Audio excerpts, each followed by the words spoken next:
South Africa is facing one of the worst energy supply crises with stage 6 load shedding. Initiatives such as this partnership are to be welcomed, but also action needs to be taken to curb corruption and mismanagement of Eskom, which is the monopoly electricity supply in the country. Again, I agree with the noble lord, and my right honourable friend, the Prime Minister, met with President Ramapauser in the margins of the G7 meeting this week. He mentions particularly Eskom. Eskom's ambition is to facilitate and be part of this accelerated decommissioning. We are fully aware of Eskom's record and the sustainability issues surrounding Eskom's existing debt. I assure that these are being dealt with in a very practical manner. The length of time it takes to set up the enabling projects and so on required in order to achieve the objectives of this scheme.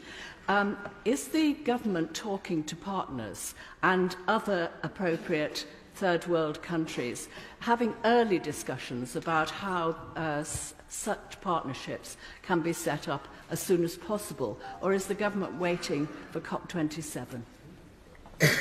My Lords, again, I assure the noble lady we are doing exactly as the noble lady suggests. We are talking to other partners, and I pay particular tribute to the current COP president, Alok Sharma, who's been championing this particular issue.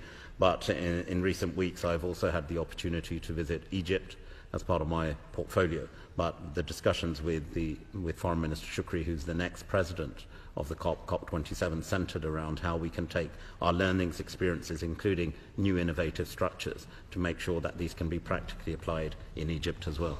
My Lords, since my pre-parliamentary career working in developing countries on aid and development programmes, my African friends have driven home to me that the precondition of economic growth in Africa is not aid or trade, welcome though they are, still less patronising advice from the West, but cheap and reliable electricity. Again and again they say that.